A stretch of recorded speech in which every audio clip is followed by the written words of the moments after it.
Oke, Bismillah. Assalamualaikum warahmatullahi wabarakatuh. Bismillahirrahmanirrahim. Alhamdulillahirabbil alamin. Wa bihi nasta'inu ala umurid dunya waddin. Allahumma sholli wa sallim wa barik ala habibina wa syafi'ina Sayyidina wa maulana Muhammadin wa ala alihi wa ashabihi wa man tabi'ahum bi ihsanin ila yaumiddin. Amma ba'du.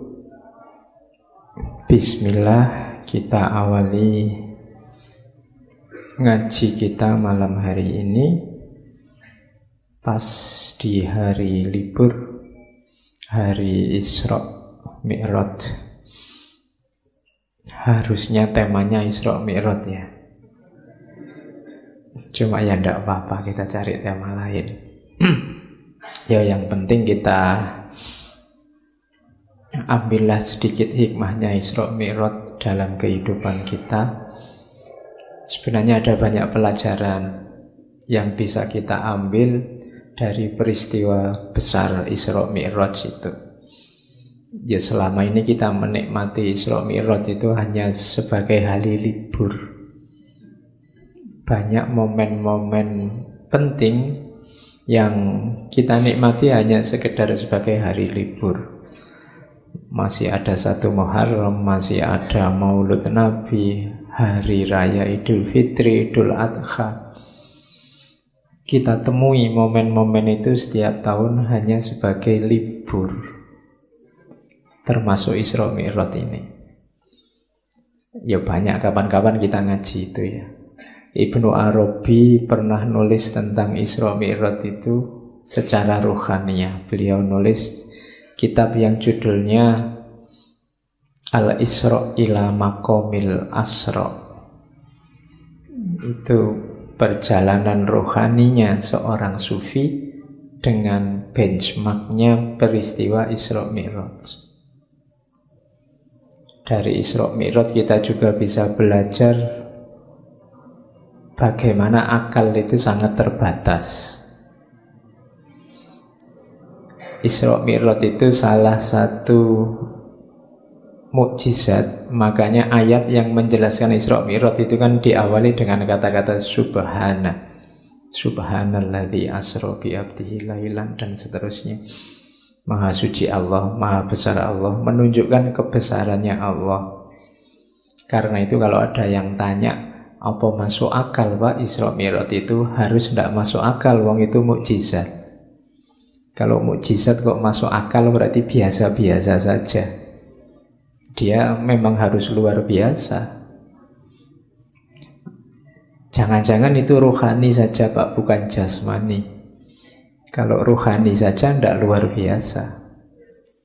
Kamu juga bisa membayangkan mimpi sampai di Masjidil Aqsa malam ini. Tapi karena ini peristiwa luar biasa, bisa dipastikan jasmaninya juga. Buktinya apa? Allah menyebut subhanalladzi asra bi abdihi. Bi abdihi itu hambanya. Jadi masih di level kehambaan, berarti jasmani dan rohaninya, tidak cuma rohaninya saja. Dan itu asra itu memperjalankan. Pelaku utamanya adalah Allah, bukan Nabi. Kalau pakai bahasa kita sekarang, Nabi Muhammad itu dipiknikkan oleh Allah, bukan piknik sendiri. Dari Masjidil Haram ke Masjidil Aqsa dan seterusnya. Iklan dulu ya, ada pesawat.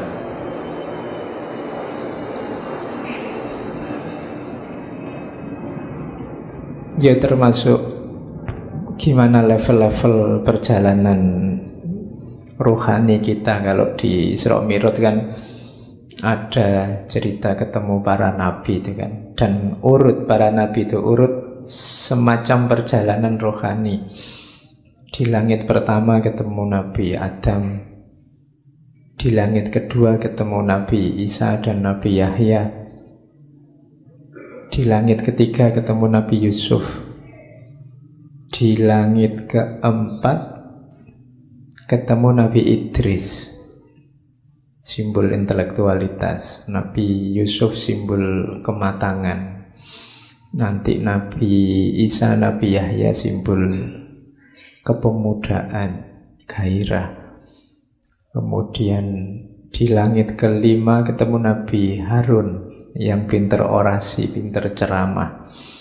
Di langit keenam ketemu Nabi Musa yang tegas. Di langit ketujuh ketemu Nabi Ibrahim, puncaknya spiritualitas.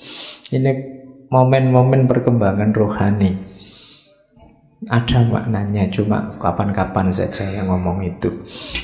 Sekarang sudah kita sepakati untuk bulan ini kita ngomong tentang akhlak lagi, moral lagi. Ya, mendinginkan mesin lah ya. Sebelum kita memasuki bulan Ramadan, kita bersih-bersih, kalau orang Jawa kan gitu. Setelah kemarin-kemarin kita ngomong barat-barat yang agak agresif, yang mungkin di beberapa hal tidak cocok sama hidup kita, bulan ini kita dinginkan mesinnya dengan akhlak.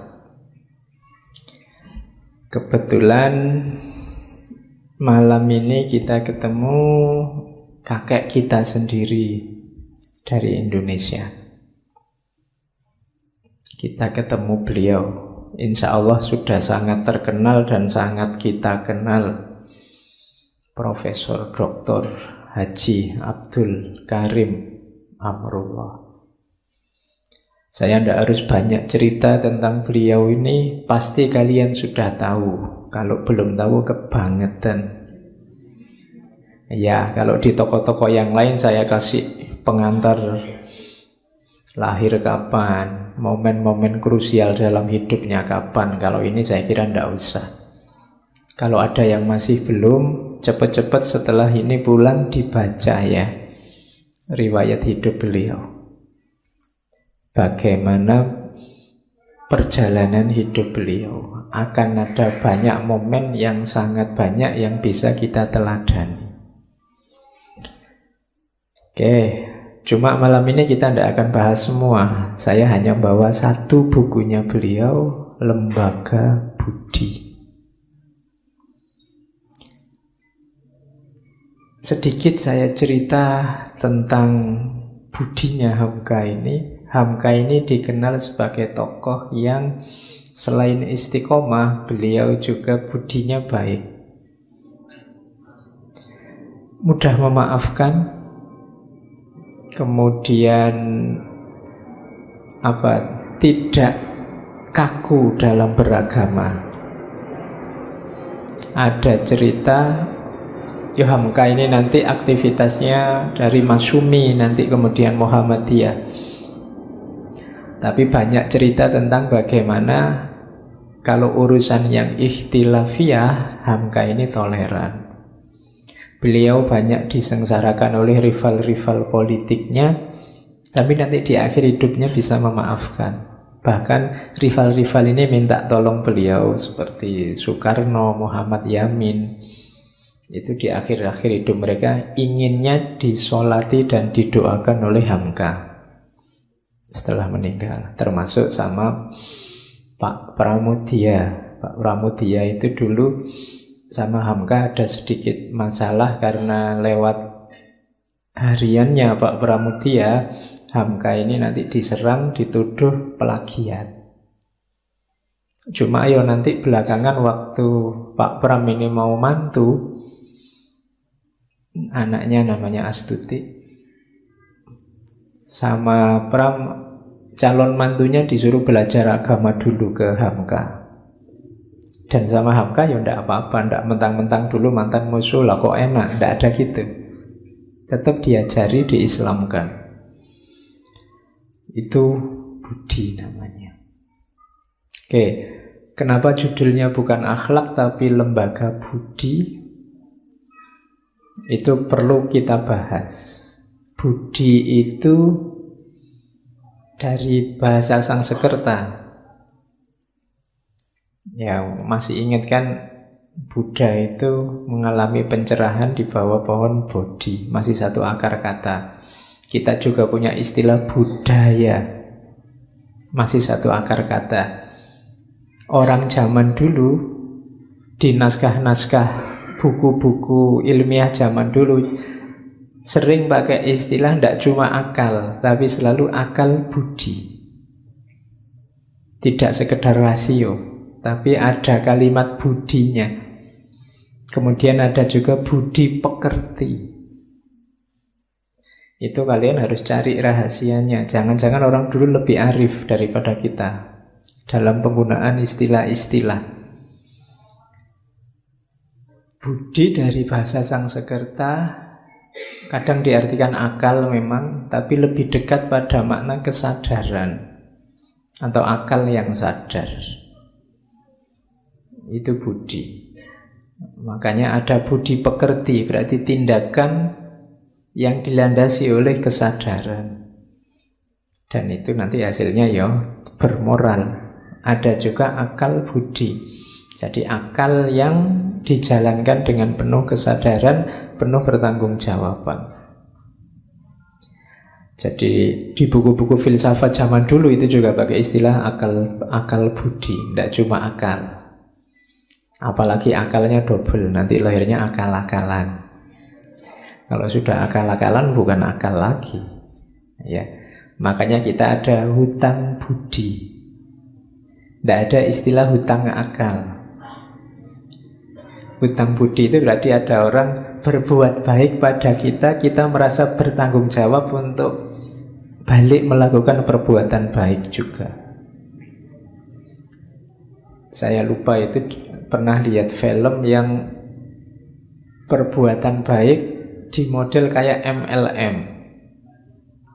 Model MLM itu kalau ada orang berbuat baik padamu sekali, kamu bertanggung jawab melakukan perbuatan baik 3 kali pada 3 orang. Nanti yang dapat perbuatan baikmu sekali ini juga dia bertanggung jawab cari downline untuk berbuat baik juga 3 kali ke bawah. Nanti terus gitu, nanti isinya banyak orang baik. Kalian boleh bikin jaringan MLM kebaikan, bukan MLM yang biasa-biasa itu.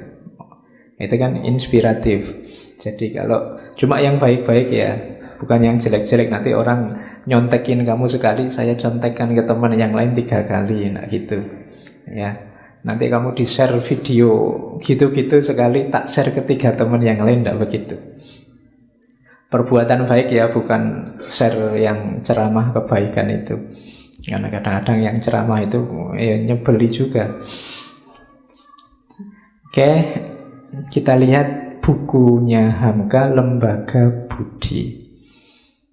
Kalimat-kalimat kalau di bukunya Hamka itu enak dibaca, agak puitis karena beliau juga budayawan, ya sastrawan, ya ulama pastinya. Jadi enak dibaca, meskipun ada yang mengkritik, oh idealis sekali Pak, loh ya hidup itu memang harus diawali dari ideal-ideal. Kalau nggak diawali dari ideal-ideal, gimana hidup kita akan jadi baik dan berkembang ke arah yang lebih baik. Bahwa ideal itu tidak dapat diterjemahkan 100% dalam hidup kita, ya tidak apa-apa. Bukan berarti idealnya salah. Tapi harus kita usahakan, kita terjemahkan 100%. Termasuk buku Lembaga Budi ini. Kemudian yang kedua, mungkin kalau kalian baca, karena kalian sudah levelnya mahasiswa, mungkin rasanya kok sudah tahu semua Pak. Kok rasanya biasa-biasa saja, tidak ada yang baru, kan kamu sering gaya begitu. Itu argumennya 2. Yang pertama, yang diomongkan mungkin sejenis fitrah manusia untuk berbuat baik. Kalau itu fitrah, ya tidak perlu, kadang kamu memang tidak pernah belajar itu, tapi kamu sudah tahu wong fitrah. Kayak jujur, baik pada orang lain, itu kan mungkin fitrah kita. Jadi ya kita pasti tahu wong itu sudah ada dalam diri kita. Lah kenapa harus diomong-omongkan lagi Pak? Tabiatnya manusia. Manusia itu kadang sudah tahu tapi sering lupa, atau sering cuek, atau sering alpa. Kamu menyebutnya khilaf. Cuma khilaf kok ya terus-terusan. Khilaf pak, lupa pak, tapi ya bolak-balik begitu. Makanya diingatkan, jangan dimarahi ulama-ulama kita yang temanya kok monoton itu terus. Lah wong kamu bolak-balik diulang-ulang aja ndak jalan kok.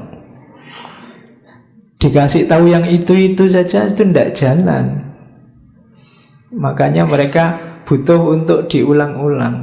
Makanya bahasanya peringatan, nadhir. Peringatan itu kan bukan sesuatu yang baru, memang kita diingatkan lagi. Jangan-jangan belum jalan. Nah, termasuk buku Lembaga Budi ini mungkin nanti isinya sangat banyak yang apa itu sudah tahu. Kan anak-anak muda kan sering nek dikasih tahu apa-apa wis tahu. Wis tahu.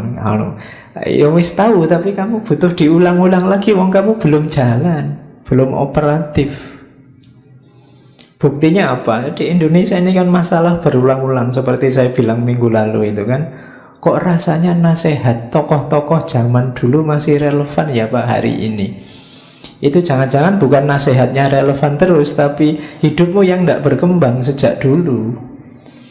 Salahmu ya itu terus sejak dulu. Makanya rasanya nasihat tokoh-tokoh zaman dulu hari ini masih relevan. Di situ gunanya diulang-ulang. Oke, sekarang saatnya kita bersihkan diri lewat Lembaga Budi. Bismillah ya, ini ngaji tenanan nih. Oke, yuk diawali dari di pengantarnya Buya Hamka ya. Kita menyebutnya Buya Hamka. Buya itu sama ya dari bahasa Arab sih. Derivasinya kan banyak kata-kata Buya itu. Ada yang jadi Abi, ada yang jadi Abuya, ada yang jadi Abah. Kalau di Jawa Timur itu kata dasarnya sama bapak. Cuma istilah Buya kalau di Sumatera Barat, di Minangkabau itu untuk orang-orang terhormat, semacam kalau di Jawa kiai, ulama. Yes, kalau dari sisi bahasanya sebenarnya sama bapak. Hari ini kan banyak yang manggilnya abi, umi, akhi, ukhti. Yon jangan dimarahi. Biasa aja sama kayak kalian manggil mas atau mbak. Cuma di situ pakai bahasa Arab, kalian pakai bahasa Jawa.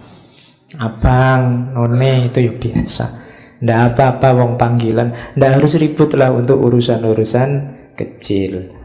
Kecuali kalau ada ideologi yang perlu dikritisi di balik itu baru kita diskusikan. Tapi kalau sekedar panggilan kan apa-apa. Siapa tahu dengan manggil ukhti lebih mesra.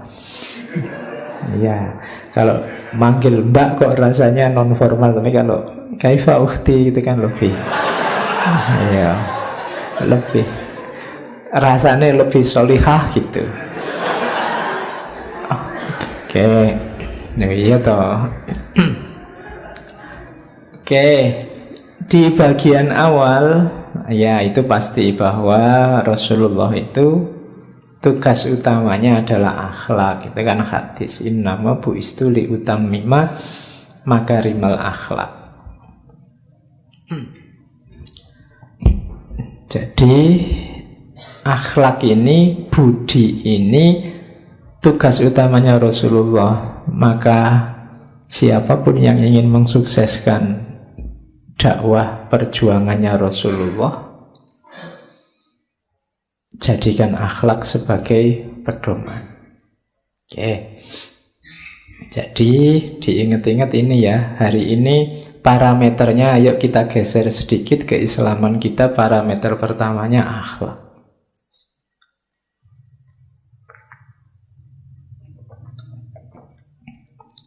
Karena kata Rasulullah, innama bu'istu liutammima makarimal akhlak. Yang kedua itu syair dari Sauki Bek. Dikutip juga oleh Hamka, sesungguhnya keberadaan bangsa-bangsa itu karena akhlaknya. Kalau akhlaknya lenyap, maka lenyap pula bangsa itu. Jadi hati-hati, keberadaan kita sebagai bangsa, katanya Saukibek yang dikutip oleh Hamka, ada di akhlak. Prihatinkanlah fenomena apapun yang menunjukkan kerendahan budi, kerendahan akhlak. Karena itu akan mengancam eksistensi kita sebagai bangsa. Ya, pertama-tama mengancam eksistensi kita sebagai manusia. Manusia akan punah dengan punahnya moralitas, punahnya akhlak. Kalau tidak percaya boleh dicoba. Hari ini boleh kamu deklarasikan, setiap orang boleh melakukan apa saja sesuai keinginannya, tidak usah peduli aturan apapun. Kalau malam ini turun wahyu semacam itu, percayalah besok pagi sudah kiamat. Sudah rusak tidak karu-karuan. Orang memenuhi keinginannya sendiri, hasratnya sendiri, nafsunya sendiri. Wis pulang dari sini kamu nginep berdua, kemudian besok pagi ada barangnya, siapa kamu ambil. Begitu moral selesai, rusak.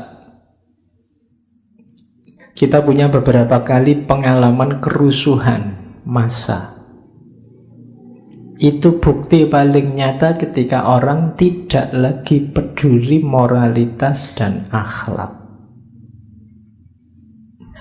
Jadi sesungguhnya kelestarianmu tergantung pada akhlak, kepunahanmu tergantung pada akhlak.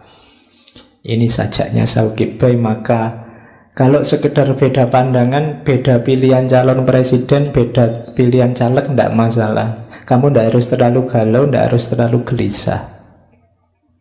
Tapi kemerosotan moral ini tanda-tanda kita akan segera hancur. Prihatinkanlah, carikan solusi kalau memang ada. Sama itu kayak sebenarnya itu syair, maksudnya sama. Tegak rumah karena sendi, runtuh sendi, rumah binasa. Sendi bangsa ialah budi, runtuh budi, runtuhlah bangsa. Jadi ingat-ingatlah tentang akhlak dan budi. Jadi budi itu penting. Saya tidak tahu ya, mungkin karena ini dulu waktu saya SD, buku pelajaran SD itu tokohnya namanya Budi. Mungkin biar kita ingat selalu bahwa budi itu penting. Kan selalu ini Budi, ini Bapak Budi. Itu mungkin di antara rahasianya itu mungkin itu ya. Jadi karena budi itu penting, kita harus selalu ingat budi, ingat akhlak. Kenapa? Yaitu sendinya bangsa. Sejak dulu kan kamu penasaran, ini budi anak mana ya? Ini budi kan kamu gitu. Mungkin budinya tidak ada, itu memang nama itu dipakai simbol biar kita sebagai bangsa perhatian dengan budi. Cuma saya tidak lihat buku pelajaran hari ini masih ada ndak ini Budi, ini Bapak Budi itu. Kelihatannya budinya sudah hilang sekarang. Oke. Itu bagian-bagian awal. Kemudian setelah itu Hamka ngomong tentang tokoh-tokoh. Ada Ibnu Miskawai, ada tokoh-tokoh yang lain. Saya ambil satu saja biar tidak terlalu bertele-tele. Ada penyakit-penyakit budi dari Muhyiddin Syekhul Akbar Ibnu Arabi. Ini yang saya sebut, kalian mungkin sudah tahu. Ini pengingat saja, jangan-jangan dalam dirimu masih ada ini. Kalau Nabi Muhammad sih aman. Nabi Muhammad itu kalau dalam sirah itu 3 kali beliau dibersihkan dari penyakit-penyakit ini. Pertama waktu kecil, kedua sebelum menerima wahyu, ketiga sebelum Isra Mi'raj. Didatangi malaikat, dibersihkan batinnya. Nah, kalau kita harus membersihkan sendiri. Perhatikan, jangan sampai ini mengotori batinmu. Inilah yang katanya Ghazali membuat batinmu gelap. Yang pertama fujur. Fujur itu tenggelam dalam syahwat, hawa nafsu. Hawa nafsu itu hasrat yang menggebu, menggelora untuk sesuatu yang tidak baik atau tidak penting, yang menyelewengkanmu dari jalan yang seharusnya. Itu fujur. Hati-hati kalau tiba-tiba kamu dilanda ambisi yang sangat kuat terhadap sesuatu. Coba dicek itu on the right track atau tidak. Kalau tidak, kemungkinan fujur. Ingin lulus cepat dengan nilai cum laude, dengan waktu tercepat, apapun caranya boleh. Itu hati-hati, kamu cek lagi, jangan-jangan kamu menempuh jalan fujur. Niatmu bagus, tapi apapun saja boleh. Ini membahayakan, kamu terjebak dalam hawa nafsu. Pengen menang dalam pilihan biar besok nyaleknya sukses, tidak apa-apa. Tapi hati-hati ketika kamu ingin menang, yang kamu lakukan apa? Kalau tidak, kamu bisa terjebak fujur. Oke, coba ditengok, kamu punya ambisi apa hari ini? Tidak punya apa-apa itu Pak. Oh, nanti ada penyakitnya yang lain kalau tidak punya apa-apa. Iya. Jadi yang pertama fujur, yang kedua tamak. Kalau tamak itu perkembangan dari fujur tadi, menginginkan sesuatu yang tidak seharusnya diinginkan. Kalau tadi kan mending, ada yang diinginkan masuk akal tapi jalanmu salah. Kalau ini yang tidak seharusnya diinginkan, syarah, tamak. Yang ketiga, ini mungkin beberapa di antara kita sering terjebak di sini, tabazzul, katanya Ibnu Arabi, yang dikutip oleh Hamka. Tabazzul itu tidak punya harga diri. Cirinya biasanya suka berteman dengan orang yang moralnya rendah, sehingga dia sendiri ikut rendah. Itu tabazzul. Yo, kamu kalau tadi kan nengok ke dalam, kalau ini coba kamu nengok keluar. Siapa saja yang ada di sekelilingmu? Karakter orang seperti apa di kiri kananmu? Yang di dalam ada fujur, ada syarah. Yang di luar jangan-jangan ada tabazzul tadi. Kalau ini syafah. Syafah itu mudah tersinggung, mudah marah, mudah mencaci. Hari ini syafah ini kelihatan mungkin tidak dari mulutmu, tapi dari postingan-postinganmu, update statusmu. Mudah tersinggung, mudah marah, mudah mencaci orang lain. Terus khorq ini menganggap dia sangat penting. Dunia itu pusatnya ada dalam diriku. Semua orang harus manut aku. Itu khorq. Pokoknya akulah yang paling utama, akulah yang paling penting. Selalu yang dipikirkan kepentingannya sendiri. Pak, mbok ngajinya itu malam minggu gitu loh Pak. Kok malam minggu? Kan pas saya libur. Lihat kamu. Ya kan? Usul selalu berdasarkan kepentingannya sendiri. Di antara pelajaran dari Isra Mi'raj tadi itu kan, kalau katanya Muhammad Iqbal, ada namanya kesadaran profetik. Nabi tidak mikir kepentingannya sendiri. Kalau Nabi berpikir kepentingannya sendiri, sudah selesai dengan bertemu Allah di Sidratul Muntaha. Itu kenikmatan paling puncak. Tidak ada lagi yang lebih nikmat dari itu. Kan nikmat bertemu Allah besok yang dinanti oleh seluruh penghuni surga, karena itu kenikmatan paling puncak. Tapi Nabi tidak berpikir dirinya. Nabi masih berpikir tentang umatnya. Nah, itu berarti tidak ada khorq. Tidak hanya mikir dirinya, Nabi juga mikir umatnya. Makanya waktu dipuji oleh Allah itu kan waktu kita lahir akhir kan, at-tahiyatul mubarakatus sholawatut